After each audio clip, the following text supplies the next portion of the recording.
Good morning, my friends. Welcome to Roger's Reflections on Sunday, October 25th in the year 2020. A lot of times when I'm doing these reflections, I will share with you scriptures that grab my heart or scriptures that I enjoy. But every once in a while, God will point me to one, excuse me, that I'm not particularly comfortable with, but yet I feel led to share it and to bring some questions and maybe disturb your comfortable faith for a little bit. This is one of those. It's found in the Proverbs, the 6th chapter, verses 16 through 19.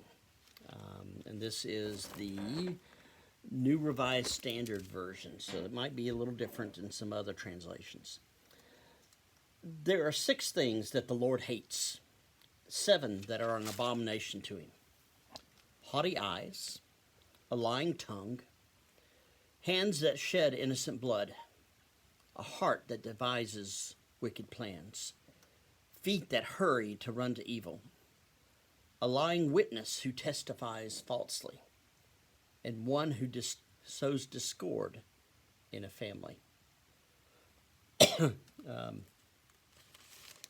You know, it's easy to point the finger at other people. Yeah, y'all shouldn't do this. But I want us to think of this in terms of our own actions right now. Haughty eyes. These are things that God hates. He despises. Haughty eyes, arrogance, pride, the bad pride. Looking down upon others, and I think we've all been guilty of that, thinking that someone is less than us, and sometimes it's again, a lot of that is ingrained prejudice within us, ingrained sin-filled eyes, how we look at people, and so we may glance at someone and immediately judge them for whatever reason, by what they wear, by who they hang with, by where they're from, by the sound of their voice. There's all sorts of reasons why. But haughty eyes, when you look down, you're only going to see one thing. You're only going to see someone beneath you, and it's difficult to see them and to develop a relationship, a true relationship, when the dynamic is like that all the time. A lying tongue. A lot of questions come up. Is just a little white lie? It's not going to hurt anybody, is it?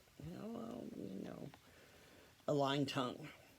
Lies can harm relationships. Lies can harm God and harm us. Hands that shed innocent blood. I find this interesting because in the 10 Commandments, thou shalt not kill. And some people say, well, that means thou shalt not murder. This translation of this line it's a little more specific, is I guess dealing with murder, or even not just murder, but even just innocent blood, a heart that devises wicked plans. Isn't that interesting? Jesus did this in the Sermon on the Mount, where he talks about the intent of a person. He talks about lusting.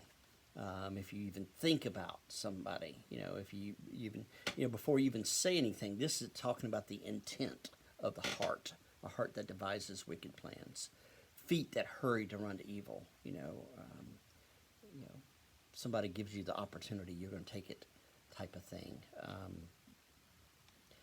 When I talk about temptation, the example I use a lot is if you're tempted by chocolate, don't go in the candy store. Now, again, that's simplistic. I get that. And there are times when temptation will meet us anyhow. But if you're constantly going into the candy store and chocolate is your temptation, there's a good chance you're going to fall to that temptation.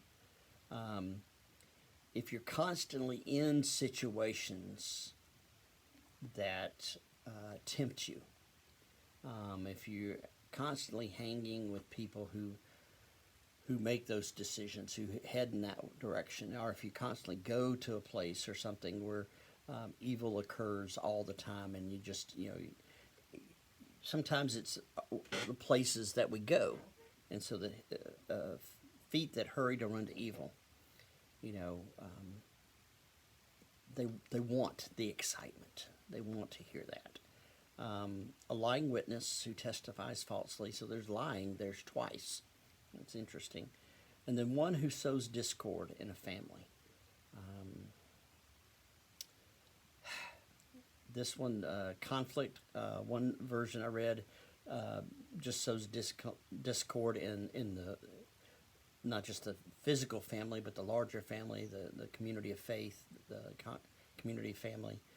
One who sows discord. Now, and here's the difference here. It's not... one, it doesn't say one who argues. It doesn't say one who corrects, or one who stands up for something. It says one who stirs the pot, simply for stirring the pot's sake. Sowing discord, because that's what they want to do. And so again, all these things hinge on relationships. And so they can hurt relationships. That's what sin is. Sin puts a barrier between relationship between us and God. They hurt human relationships, and they hurt our divine human relationship as well. So something to think about today. 6 things the Lord hates, 7 that are an abomination to him. Let's try and stay away from them, my friends. All right, take care. We'll talk to you tomorrow.